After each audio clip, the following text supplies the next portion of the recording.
Чоочгүй гэсэн.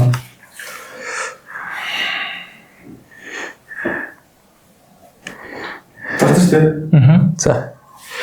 Шиг ажил тавьж байгаа юм шиг. Томын бицэн юм сандар дээр биш юм зогсож.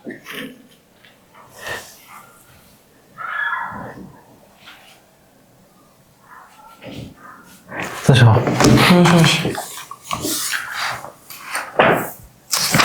Николай. Явах дараа үртэй. Шүр явчихсан. Тэшүүд юм шүү дээ. За сайн байна уу та бүхэн энэ тэмдэг өгье. Cryptoverse-ийн ээлжийн дугаар эхлээд бэлэн болсон байна. За энэ 7 хоногт онцлог үйл явдлыг бол ямар ч байсан Initial-ийн airdrop шалгуур нэгдсэн байна. За тэгээд Initial бас оролцсон хүмүүсээ бол тодорхой хэмжээтэй 3 сарын 18-наас өмнө wallet таалгацсан бол бас авсан байх гэж бодож байна. Энд дээр нэг алдаа гарсан. Би жишээ нь одоо Initial-ийн бахан таалгаар хийжсэн мөртлөө 3 сарын 18-ны хооронд Initial-ийн өөрийнх нь wallet-аас одоо өөр web-ийн wallet руу шинэ connect хийх гэсэн, migration хийх гэсэн. Тэрийг бол хийгээг бол бас application-д аваагүй. Тэгэхээр тэрийг бол хийцэн байгаа хүмүүс бол хэдийн хэмжээний бас Initial авах боломжтой нэг. Тэрийг бас шалгах боломжтой байсан байна. Тэр бас Telegram link дээр хийцэн байгаа шүү, тэ. Өөр тэгээд нэг мэдээндээс сонирхолтой нэг ганц мэдээ олж харсан болонгот энэ Real Vision гэдэг Raoul Pal гэдэг хүний дүүсэн байгуулсан газраас болон газар байдаг. За эдний криптогийн ахлах шинжээч Jamie Coates гэх хүн болонгот 6 сарыг бол ерөөдөө altcoin season ихээр бол энд ирнэ гэж таамаглаж байгаа юм байна. 6 сар да. Тийм 6 сард. Тэрээс нь биткойн all time хийх хамгийн өндөр магадaltaй сар бол бас 6 сар байгаа. За тэгээ өгвөл угсаа намраас л авах гэж бодчихлоо байх шиг байлээ л дээ. Тэгээд нөхөр юм бол ингээд хүмүүстийг хөрөнгө оруулж байгаа хүмүүст ямар зөвлөгөө өгч ийн гэдэг тэгэхээр за мэдээж хэрэглээтэй төсөл байх хэрэгтэй. За тэрнээс хоёрдугаарт нь болонгууд сүлжээний идэвхэн өндөр байвал тэр бол эдний хөрөнгө оруулах төсөл гэдэг тийм эрхээ ойлголттой яваарай гэдэг. За зөвлөгөө болоод гэдэг шиг те тэр биш юм хардаа төсөлтэй. Дээр нас бас сүүгийн бас нөө юм гүлгээний идэвх аягүй сайн баг шүү дээ сүүлийн. Тэгэхээр тийм хөдөлгөөнөөр сүрэн орлт үлээж өгч магадгүй юм байна. Тэгэд одоогийн байгаагаар болонгууд ерөөдөө бол altcoin season индексээр бол 14-т байгаа. За энэ юу гэж хэлж байгаа гэвэл ерөөдөө бол altcoin л хүмүүс юу хөрөнгө оруулахгүй байна гэсэн санаа. Bitcoin дээр илүү хүмүүс байгаад байна гэдэг зүйл байна те. Тэгмээд crypto quant гэдэг газрын CEO Kion Yu гэх юм байна. За одоо нанд биткойны доминанс гэдэг зүйл чинь бол альткойн season-тэй ямар ч хамааралгүй болцсон тий. Энийг болонгууд эсрэгээр нөгөө нэг арилжааныхны хэмжээл илэрхийлнэ. Наа ч юм бол доторгдсон хэмжүүрээ гэдэг зүйл бас ярьсан байлаа. Бас ортой байж болох юм гэж би бодоод энийг ETF interaction талууд нь нийлүүлэлт нь уусаа тийшээ явж болоор тэгж байгаа тий. Тэгэд альткойныг угаасаа энэ network activity-гаар нь бас аягүй сайн жигсаж харж яахгүй бол одоо бол өмнөх онуудтай харьцуулахад илүү их альткойн байгаа. Нийтдээ 36 сая гаруй альткойн одоо зах зээл дээр эхэлж байгаа юм байлаа. Тэгээ 6 дугаар сарыг бас нэлээд онцгойлон хараарай гэдэг зүйл бол одоохондоо өгсөн байна. Гэхдээ яг одоогийн үнийг харахад бол дээшээ харахад бол аягүй төвхтэй болсон байгаа шүү дээ. Харж чадхаар би бүр ингээ харахаар төвшөө гэдэг. Шах. Үснэ гэж итгэхээрг болчихсон. Наад хүн чинь судлаа гараад ямар ч хэлсэн 2 дугаар удирдал буулж байхаа магадaltaй гэж байгаа юм. Тэд ч 6 сард гэж хэлж байгаа юм байна. За тэгээд нөгөө талд бас ийм байна. Бас нөгөө төгөөс ханшиг дээшээ харахад төвхтэй гэж хүмүүс санагдаж байгаа бол бас энэ нөөрөө буулж байх момент гэж магадгүй тийм. Мэдээж вэлүүд бол мэдээж бидний инстриг явж байгаа учраас би нэлийн төгшөж энэ ч мархсгүй даа шүү. За тэгээд яасан хуучин Binance-ийн одоо ex-CEO CZ маань Кристиан Хосын блокчейн криптогийн хариуцлаганд зөвлөхөөр ажиллахаар болж байгаа юм байна. За энийг болонгууд Кристиан Хосын эрхлэгч өөрөө Twitter пост дээр бас ингэж олон нийтэд мэдээлсэн юм байна. Тэгээд энэ усад онцлог давуу тал нь юу байгаа вэ гэхлээр Кристиан Хос болонгууд хэрэгт хүчин хүчний юу айгүй өндөртэй гэж явдаг байна. Тэгээд энэгээр биткойн майн хийх боломжтой гэдэг тийм хөдөлгөөлүүд бас ихээр хийгдэж байгаа юм байна. Ер нь бол юу хадаг Малайзийн бол бас албан ёсны зөвлөх гэж явдаг. За алтан босоор олон улсын зөвлөх гэж явдаг юм билээ CZ. CZ ч одоо ерөнхийдөө бол крипто зөвлөхөөс илүү бас боловсролын чиглэлээр нэлээд анхаарал хандуулаа яваад байгаа шүү дээ. Тэр нас ерөнхийдөө бол олон улсууд руу бас юм их зөвлөх хүчтэй үзүүлж байгаа юм байна л да тий. Тэгээ сая хувьас бас нөгөө Myanmar Thailand-д $7.7 баалын газар төлсөн болохоо гэсэн мөлий. 1000 би 1000 юм тий. 1000 donation өгсөн байна. $300,000 юу өгсөн гээд ханд өгсөн гээд. Тэгэд энэ онд чи ерөнхийдөө бол криптоор өгсөн хандивын хэмжээ $1 тэрбум бас хүрсэн байгаа юм байлээ. Криптоор бас маш их олон газрууд TBB-нээр хандив хүлээж авсан байна. За энэ л юу түрүү алкоголгоо дахиад орчиход DeFi төслүүд буюу одоо төлөвсөн бус бийжийн төслүүд маань зах зээлийн үнэлгээнээс одоо 27% бол ингээд алцааны алдсан байна. За тэр нь 156 чим тэрбум долларын хэмжээний үнэлгээ нь бол буурсан байна гэж үзэж байгаа юм байна. 25 оны эхний үйлдлийн байдлаар. Тэгмээд эсвэргээрээ тэгвэл ямар фактор гайгүй байна гэхэлэр юу AI болон social app-ууд болонгууд одоо энэ зах зээл хэвчний онолтой байгаа ч гэсэндээ одоо юу хэрэгжлийн тоогоороо болон зах зээлийн үнэлгээгээр өсөлт үзүүлсэн байгаа юм байна. Ер нь DeFi-ийн онолтод бас хамгийн хүчтэй нөлөөсөн зүйл нь юу вэ гэхэлээ Bybit-ийн тэр нөгөө нэг хадлага өрчсөн явдал DeFi протоколод бас итгэл нэлээд бууруулсан гэдэг зүйл ярьж байгаа юм. За тэр дундаа SUI гэдэг төр ярьжсэн шүү дээ.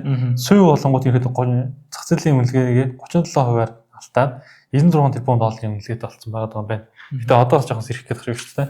Тэгээ магадгүй бас нөө хямдхан болж гэж харж болох юм тий. Магадгүй үүнээс хаш унаадах магадaltaй л та. Хэцүүтэй бас ингэ унах. Тэгэд юун дээр AI протоколын хувьд болонгууд ерөнхийдөө зах зээлийн үнэлгээ нь 29% өссөн. Social app-ууд бол бас 10% өссөн байгаа юм байна. Тэгээ энийг болонгууд Glassnode-ийн бас ингээд мэдээлэл дээрээс суулган гаргаж харсан юм байна. За тэгээд биткойн уналттай байгаа гэсэн ганц нэг сайн мэдээ байгаа. Америкийн одоо 26 мужид бол биткойны нөөцтэй болъё гэдэг хуулийн төсөл бол танилцуулагдсан. За одоо нөгөө нэг сайн Антони Эдвардс гэмтсэн шүү дээ. За Миннесота болон Алабама мужид болонгууд яг биткойн хөдөлж авахаар энэ хуулийн төслөө өргөн барьсан байгаа юм байна. Тэгээ батлагдах юм бол шууд хөдөлж авах юм. Гэвч Антони Эдвардс байхгүй гэсэн яаж биткойнтэй байж гэдэг шийдвэр гаргасан байна. За ерөнхийдөө бол Америкийн энэ мужаар ерөнхийдөө бол биткойн нөөцтэй авъя гэдэг байр суурь ерөнхийдөө бол эрчимжээд бараг жил гараа болж байна тийм. Бас эхнээс ахла батлагдаад явж байгаа. Одоо даараас мэдээж яг юм бол энэ бүхний цаана юу байгаа вэ? Мэдээж эрэлт үүснэ. Эрэлт нь мэдээж явах юм бол бас ааш өсөх магадлал байдаг ч сайн мэдээлэл юм байна л да. За тэгээд Kaspersky гэдэг антивирусны компани бас хүмүүс аягүй сайн мэдэх баг. Орсын. Kaspersky. Тэгээ эднээс анхааруулсан нь юу вэ гэхээр хямдхан үнэтэй Android цуг ерөнхийдөө зах зээл дээр аягүй их зарагдаж байгаа юм байна. Оросд энэ хөдөлгөөн хөвчлэн. Гэхдээ өөрөөсөө ч гэсэн зарагдаж байгаа. Гэхдээ хямд үнэтэй шинэ нууцуд зарж байгаа гол шалтгаан нөгөө дээр нь криптотой холбоотой одоо malware гэдэг юм уу pre-install юу өөрчлөлт суулгацсан. Тэгээд тэрийг бол инхээр зах зээл дээр аягүй хямд үнээр зараад хүмүүс крипто валютыг бас ингэж халдаад мөнгө хулгайлаад байна гэдэг зүйл яригдчихэж байгаа юм билэ. Тэгэхээр Android утас бит яваа худлаа хайрч ирэх болоо шүү. За ингээд аппликейшн сонсож байгаа бол манайхаа юм тийш аашаас. Афин туулаа санаад болохгүй. Санаад авахгүй болно тэргээ. Бас сонирхолтой зүйл энэ талаар тасан зүйл юм бол за Трампын тарифын дайм бол үргэлжлсэн. Хамгийн доотлын лимитийг бол 10% таамагсан 10% гэж гаргасан. За зарим улс орнуудад бол угаасаа тариф нь нэлээд өндөрөөр тогтоосон. Хятад бол 50% өндөр такстай байна. За бас Вьетнам бас нэлээд өндөр авах шүү. Тэгэхээр ерөнхийдөө бол энэ тарифыг өсгөж байгаа нь өөрөө бас нэлээд бас хөрөнгөний зах зээлийн тэр чигт нь бол унагсан. За ерөнхийдөө бол хувьцаанд унсан. За дагаад скрипто унлаа. За энэ дээрээс ганц нэг зүйл happy байгаа нь энэ яг энэ зах зээлд яаж авах гэхээр нэлээд мэрсэлтэй худалдааны дайм болох гэдэг учраас ерөнхийдөө бол алтыг бол хүмүүс нөхөж авч байна. Алтад ерөнхийдөө бол all time high явж байгаа. Тэгэхээр одоо ерөнхийдөө сүүлийн үед хамгийн hot байгаа хөрөнгө оруулалт юм алт байна. За мэдээж энэ худалдааны даймаа яаж үржих вэ? Яаж зах зээл тайвширх нь? За тэр үед илүү хүмүүс эрсдэлтэй хөрөнгө оруулалт руу нэлээд хийх сонирхолтой байдаг учраас тэр үед скрипто өсч магадгүй магас тав. Тэр бол 6 сартаас өргөлдөж чадахгүй гэдэг нь сонирхолтой юм байна. За тэгээ нөгөө нэг P network бас түүхэн доод үндэ хүлээ гэдэг мэдээ явж исэн. Тэгээд P network угаасаа хүмүүс мөнгөөр нь хөдөлж авсан гэж юусоо бодохгүй. AirDrop-оос ч юм уу task биелүүлж авсан баг. Тийм учраас эндээс бас хүмүүс хогсон гайг байхаа. Ямар ч үсэн энийг бас мэдээ болгоод хальт урдчих гэж бодсон. За тэгээд юу хадаг? Крипто зах зээл дээр бас нэр хүнтэй шинжээчнээс одоо 100-аас тооцогдсон нэг хүн байгаа. Lena Alden гэдэг. За Lena Alden бол биткойны үнийг бол ингээдээ клиникээр нийлүүлж байгаа M2 мөнгөний нийлүүлэлттэй харьцуулж үздэг. Тэгээд тэр хүний бичсэн Broken Money гэдэг ном монгол хэлд орчуулагдаад гажуудсан мөнгө гэдэг нэртэйгээр бас зарагдаж байгаа юм байлээ. За тэгээд коммент үлдээсэн хүмүүст нь бид нар бас 3-ыг энэ удаагийн дугаараар giveaway хийх ирэх болцсон байгаа. Тийм учраас та коммент зэгт юу ч хамаагүй хүчээрэй гэсэн. Тэгэхээр 3 номны хэлсэн болох юм ч тийм. Тэгээд random 3 сонгоод гажуудсан мөнгө гэдэг одоо номыг бас тарай. Тэгээд энэ угаасаа мөнгө гэж юу вэ? Мөнгө яаж авч байгаа вэ? Яаж явах вэ гэдээ бас одоо stable coin-ыг хүртэл оруулахад айгүй дэлгэрэнгүй тайлбар өгсөн байдаг юм лээ. Дотор нь криптогийн гүйлгээ биткойн үүсэлмээс бас дэлгэрэнгүй биччихсэн байлгүйс уншиж яваа. За ихэд ингээд мэдээлэлээс туслаа та бүхэн крипто дээр арилжаа гэвэл Binance Bridge сонгож арилжаа гэдэг. Доор байгаа линкээ бүртгүүлэх юм бол арилжааны шийдвэрлэлийг 20% хүртэл бууруулах боломжтой байгаа. За Forex дээр арилжаа сонголттой бол XM болон Motex брокеруудтай хамтарч ажиллаж байгаа. Доор байгаа линкээ бүртгүүлэх юм бол мөн бас өөрөөсөө гэсэн брокероос танд өгөх бас тодорхой хэмжээний бэлгүүд байгаа учраас энэ линкүүд ашиглаж болж байна. За мөн өөрийн хөрөнгө биш фанднаас авмаар бол мот фонд дээр Tom гэсэн кодыг ашиглаад за $130,000 дээр 10% хүртэлх хувийн амьдрал авах боломжтой. За түүнээс тийш $200,000-300,000 наасан дээр 5% хүртэлх хувийн амьдрал авах боломжтой юм байна шүү. За ингээд тэгж илрэх уу. За тий. За болсоо. Яа ямар аим хэмэрч тий. Ребер юм аа. Демаркус Космосыг эргэж мартсан шүү дээ. Аашаа. За юу цаана. За тэр хэдүүлээ биткойнээр бас Ethereum дээр за нэг түрүү 7 өдрийнхаа таамгийг нэг апдейт хийгээд за одоогийн бас альжины планаас байгаа. За түүнийг бас сая цаг алдахгүй үднэс Telegram дээр оруулсан. Бас Instagram дээр story байдлаар оруулсан байгаа шүү. За тэгэхээр ерөнхийдөө бол түрүү 7 өдрийн хугацаанд хэдүүл ямар арилжаатай байсан бэ гэхээр за эндээс ерөнхийдөө бол short арилжааны одоо санаа өгсөн гэх юм уу. За миний хувьд эндээс short арилжаанд орсон. За түүнээс хойш ингэж явж байгаад за break even-ыг бол хаан зас нэг бас сторигоор мэдэгдсэн. За ерөнхийдөө энэ дээр бол break even stop loss авагдаад эндээс орсон short арилжаа маань. За эндээс орсон short арилжаа маань ерөнхийдөө энд очиж ингэж хаагдсан гэсэн. За эндээс ерөнхийдөө бол 3 өдөр орчим арилжаа хийгдээд хаагдсан байгаа. За одоо харин дахиад нэлийн хүчтэй уналтын хөдөлгөөн орж иж байна. За яагаад энэ орж иж байна гэхээр за нэг түрүүний мэдээлэлс дээр ярьсан. За Трамп бол ерөнхийдөө бол худалдааны дайм бол эхлэх маягтай үйлдэл хийсэн. За тариф хувьд бол нэлээд өндөр тогтоогцсон. За түүнтэй холбоотой дөнгөж саяхан бас Хятадаас бол хариу цохилт өглөө. За мөн бас Америк төр орж иж бараа бүтээгдэхүүнээр бид нар тариф тавина. 35% байна уу гэсэн нь нэлээд бас өндөр тариф тавьж явах шиг байна. За түүнтэй холбоотой ерөнхийдөө хөрөнгөний зах зээл бас нэлээд жоохон уналтын байдал руу орох болов гэсэн бас нэг юмхүү бодол бол байна. За ерөнхийдөө бол ингээд харвал үндсэндээ доошоос магадaltaй батарей нүсээ доошоос сэтэрсэн. За доо болоо шивдчихсэн. Дахиад correction хөдөлгөөн орж иж байгаа. Дахиад доошоос сэтэрсэн тийм үү.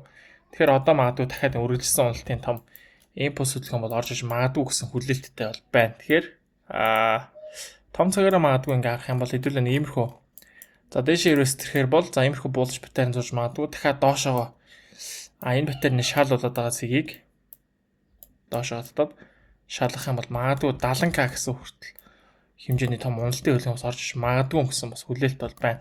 За мэдээж бас одоо дөнгөж 4 сар, 5 сар, 6 сар гэхэд бас магадгүй бас altcoin season эхэлнэ гэсэн бас түрүүч олуулсан шинжээч байсан. За түүний дагуу хэрэг явах юм бол за 7 за 6 сар хүртэл магадгүй уналт үргэлжилж магадгүй байна гэж үзэж байгаа. За Ethereum дээр юу болж байгаа гэхээр за Ethereum дээр түрүү талд ямар таамаг гаргасан гэхээр за ерөнхийдөө уналтын хөдөлгөөн ороод ирсэн. Correction хөдөлгөөн орж иж байгаад за энд бол жижигхэн хөдөлгөөн орж ид уналтын хөдөлгөөн ороод ирсэн. За баг хитүүлгийг хүлээгээдээс энэ correction маань энд маш гой цэвэрхэн орж ирсэн. Тэгэхээр энэ хөдөлгөөн маань энд орж ирээд доошоос тэрчсэн. За доошоос тэрэхдээ дахиад энэ гоё ад гэдэг паттерн л үүсгэж байгаа. За ихэнх трейдерийн зааж сургаснаар бол за түүний өөрийнх нь арга барил байсан. За ингээд доод доошоо хөвдлээ, бэрштэй нүслээ, сэтэрлээ, доо хөвдлээ. За дахиад энд гоё энэ үндсэн бас доошоос тэрх магадaltaй паттерн буюу бэрштэй нэг жижигсэн хөлбөрөөр дахиад жижигхэн юмхүү бэрштэй нүсгэр эндээс нь шорт арилжаа хийгээд stop loss тавиад ерөөдөө доошоо TP open явчихдаг. За тэгэхээр миний хувьд бол одоо бол сая бол яг short арилжаанд бол орж байна. За магадгүй энэ fake out байгаад stop loss авна биз. Ягаад гэвэл мэдээж шалгах ёстой цэгээс орж байгаа. За тэгэхээр энэ дээр stop loss авсан ч гэсэн хамаагүй. Ягаад гэвэл яг иймэрхүү дэжгүй яг дүр зураг үзүүлсэн байгаа тохиолдолд ерөнхийдөө бол доошоогоо шалгаад short орох нь зүйтэй гэсэн үгнээс за Telegram дээр бас сая шинжилгээ оруулсан байгаа шүү. За тэгэхээр нэг бол магадгүй ингэж явж байгаад за доошоо нэлээд хүчтэй том уналтын хөдөлгөөн ороод ирэх юм бол орсон цэг дээр stop loss буюу break even stop loss бол тавигдана. За ерөнхийдөө ингээд 4 цагаар харуул. За Ethereum бол нэлээд тус гоё support зон доошоо алдчихсан байгаа. Тэгэхээр дараагийн Ethereum-ийн бас дэжгүй support зон хаана байх боломжтой вэ гэхээр за 1500 орчим дээр байх боломжтой л харагдаж байна. За бусдаар нэг айхтар support зон гэдэг хар зүйл бол нэг ажиглагдахгүй байна. За энэ дэр 1000 дээр бас байвал дэжгүй support зоноос байхаар харагдаж байна. Тэгэхээр за магадгүй худалдааны дай нэлийн ширүүсэд эхлэх юм бол мэдээж хөрөнгөний зах зээл унна хүмүүс хаашаага хөрөнгө оруулалтыг илүү хийдэг вэ гэхээр илүү нөгөө найдвартай гэдэг зүйлээр хөрөнгө оруулалт хийдэг. За мэдээж алт бол бүх цаг хугацаанд бол хамгийн үн цэнтэй хамгийн одоо үн цэнэ хадгалж чаддаг юм эрсдэлтэй хамгийн бага рисктэй хөрөнгө оруулалт байсаар ирсэн. За түүнтэй холбоотой алтын хөдөлгөөн бас сая дэшигээ бас хөдөлгөөн орж ирж байна. За мөн алт өсдөг, за мөн бас засгийн газрын бас найдвартай томоохон бондууд өсч магадгүй байдаг. За ерхэд бол гэхдээ алтыг бол илүү хүмүүс худалдаа авах сонирхолтой байдаг. За мөн бас хувьцааны зах зээл рүү илүү ордог. Яг гэвэл иймэрхүү савлгаан нөртөө байгаад ийм риски зүйлүүд рүү буюу за одоогийн байдлаар тэдний яриад байгаа крипто. Тийм үү, энэ бол уламжлалт хөрөнгө оруулагч нарын хувьд бол айгүй шин зүйл. Тийм учраас иймэрхүү шин зүйл рүү рисктэй гэдэг үгнээс бас томоо хөрөнгө оруулснаар орохгүй байх хандлагатай. Тийм ч учраас алтны хаш бол нэлээд өсөлттэй харагдаж байна. За алтыг бол ингээд бүр том цагаар ингээ харуул маш гоё сэрэнд орчихсон байгаа. За ингээд сэрэг яаж зурдаг гэдгийг таны тайлбарлах юм бол хамгийн lower low цэгийг олоод энийг А цэг гэж энийг нэгдүгээр цэг болгоод за түүнээс хойш явж байгаад за доод дэшгээ эвдээд хоёрдугаар цэг үүснэ. За гуравдугаар цэгийн доошоо үүсэхтэй. За энэ дандаа ингээ higher low үүсэх хэрэгтэй дгүй. За ингээд энд ингээ гуравдугаар цэг үүснэ. За ингээ энэ гурван цэгийг хатгачаад ерөнхийдөө бол энийг бол батлагдаагүй гэж харна. За хизээ батлагддаг вэ гэхээр хоёрдугаар цэгийг дээшээгээ сэтрээд дахиад шинэ higher high хийсэн тохиолдолд за энэ сэрэл одоо яг батлагдж байна гэдэг үгнээс тренд дээшээ эргэж ийн гэдгийг бол доо теори дээр суурлаад энэ сэрийг бол зурчдаг. За ингээд сэрийг ингээд зураад авсан. Ерөнхийдөө бол алтны хаш за нэг 23 оноос хойш одоо ингээд ерөнхийдөө 23 оны за нэг 7 5 6 сараас хойш энэ сэрэн дээр ингээд маш цэвэрхэн яваад байгаа. За ингээд харвал за энд ингээд 0.5 сэрэний 0.5 түвшин дээр шалгасан. За median line дээрээс нэлээд шалгалтын хөдөлгөөн орж ирээд хүчтэй уналтын хөдөлгөөн оржсэн ч гэсэн 0.5 дээр ингээд шалгаад яваад байсан байна. За одоо харин юу болж байна гэхээр за дээдлийн зооны бас 0.5 түвшин дээр ирээд шалгах бүрэн боломжтой ч юм шиг магадлалын хувьд харагдаж байна. Тэгэхээр магадгүй дараагийн алтны ханш дахиад өсөд гараад ирэх юм бол за 3220 гэсэн түвшин лөө гарч ирэх бүрэн боломжтой байна. За 3220 дээрээс харин жоохон эсэргүүцтэй хөдөлгөөн аваад бас мэдээж нэлээдгүй хугацаанд өссөн, correction орсон байвал за магадгүй дахиад correction хөдөлгөөн орж ирэх юм бол за магадгүй 3000 гэсэн түвшин дээр дахиад ирж магадгүй. За энэ байдлаар ингээд сэрийн дотроо за шинжилгээ хийгээд сэрийн дотор нэмэрхүү чухал бүсүүдээс дэшээ long. За мэдээж доош спорт аваад байвал дэшээ long, дээр эсрүүцэл аваад байвал доошоо short арилжаанд орох. Иймэрхүү бас бүрэн боломжууд бас байдаг учраас бас gold-ыг ярьлаа. За gold-ийн хувьд бол одоо нэлээд замраагүй маягийн паттерн үүссэн. Нэлээд зах зээл өндөр савлгаад харж байна. Тийм учраас яг одоо баг цаг дээр бол gold дээр бол арилж яах нь бол жоохон риски байгаа юм байна. Тэгэхээр тийм учраас жоохон хүлээ. Юу хүлээх болтолтой байна гэхээр нэг иймэрхүү цэвэрхэн гоё паттерн үүстэй. Яг ингээд зах зээлийн журмаараа өслөө. За базрын correction хөдөлгөөн орж ирлээ. За эндээс нэг иймэрхүү гоё паттерн үүсэх юм бол эндээс гоё дэше long арилж байна. Орох болцоод арилж байна. За яг баг цаг дээр нь харвал бүр яг энд нэг иймэрхүү гоё болж паттерн үүсгэж стэрсэн байгаа юм байна. За тэгтээ одоо нэгэд хоцорсон байгаа учраас за магадгүй дахиад эндээс нэг иймэрхүү гоё паттерн дурж магадгүй те. Ингээд ирэх юм бол эндээс нь гоё дэше long арилж байгаа. За иймэрхүү байдлаар арилжаанд бол gold дээр орё гэсэн бодол байна. За ерөнхийдөө миний хувьд бол Ethereum дээр бол short арилжаа нээсэн. За Bitcoin дээр харин ерөнхийдөө сая Ethereum дээр short нээж явахдаа л нээх ёстой байсан юм байна. За тэгтээ мэдээж нэг чиглэлийн зүйл рүү хоёулын дээр нь орно гэдэг бол жоохон риски. За тийм учраас жоохон баг цаг руу татчихагаад за энэ том паттерны ад паттерны юм бол дахиад энэ жижигхэн паттерныхаа за энэ цаана хүүхдийн дуу орж ирээд бол sorry. За ингээд доошоо дахиад доо үйдчихсэн те. Дахиад эндээс юм жижигхэн гоё correction хөдөлгөөн орж ирэх юм бол бас энийхээ таазан дээрээс нь за scroll доошоос ирэх юм бол стрэлтэн дээрээс нь доошоо short арилж байгаа юм бол stop loss чинь бүр гоё жижигхэн тавигдах боломжтой болж байгаа гэсэн. За энд ингэж том stop lossтэй тавьж арилжаанд орсноос за магадгүй дахиад гоё sniper entry хийж чадах юм бол энд юм жижигхэн stop lossтэй доошоос TP open маягтай явж болно. За TP open маягтай явах бодлого байгаа бол за мэдээж stop loss буюу за энд 1% ирчихэж байгаа бол доошоо нэг 3% олох хэмжээний те нэгийг алдаж байгаа бол 3-ыг олно гэсэн. Иймэрхүү бас нэг risk reward харьцаатай арилжаа хийвэл зүгээр шүү гэж хэлмээр байна. За тэгээд USD dominance-ийн хувьд мэдээж дэшээ өсөлттэй болох боломжтой гараад ирлээ. За ингээд харвал за bullish pattern энд нэг үүсээд байна гэж ярьжсэн. Дэшээ ямар ч сэтэр ч гисэн. За энд бол бас нэг иймэрхүү паттернаас үүссэн юм байна. Зааварсан дэшээс тэрсэн энэний хамгийн ойролцоо очих боломжтой цэг нь юу гэхээр за энэ паттерны ихсэн цэг буюу за энэ 563 гэсэн бүс дээр ирэх магадлалтай. За эндээс магадгүй дахиад жижигхэн correction төлөвлөж өсөлтийн хөдөлгөөн ороод ирэх юм бол за түрүүний нөгөө биткойны дээшээ чиглэлийн өсөлтийн баг зэргийн correction төлөв орж ирээд доошоо үндсэн хөдөлгөөн унаад орох болов гэсэн бодолтой бол байна. За тийм учраас ерөөдөө short арилжаа хийцэн байгаа. За юуны апдейтийг бас цаг тухайд нь оруулаад явъя. За Ethereum хувьд бол ямар ч доош стэрч гисэн энэ доовоос доошоо candle нь доош стэрсэн ба харж байна те. За тийм учраас магадгүй дахиад дэше гараад ирсэн дахиад доош орсон ч хамаагүй одоо л арилжаа хийц учраас stop loss тавигдсан. За тэгэхээр энэ арилжааг бол одоо нэг хахтар хөдөлгөөд байхгүй. За дугаар орж явах үед за магадгүй эндээс маш гоё price action буюу энэ дээр ингээд шалгаад хариулт аваад дэше гарч чадахгүй байвал магадгүй дахиад эндээс нь short арилжааныхаа margin нэмэх үйлдэл хийж магадгүй байна да. За ингээ бүгдэнд нь арилжааны амжилт хүсье. За тэгээ бүгдээрээ дараагийн 7 оноос бас нэг альткоинууд дээр илүү шинжилгээ. За одоо яг бас яг тухтай шинжилгээхэд бол тийм тохиромжтой цаг биш байна. За ингээ бүгдээрээ 5 дахь оройгоо сайхан өнгөрүүлээрэ. Баярлалаа. Баяртай.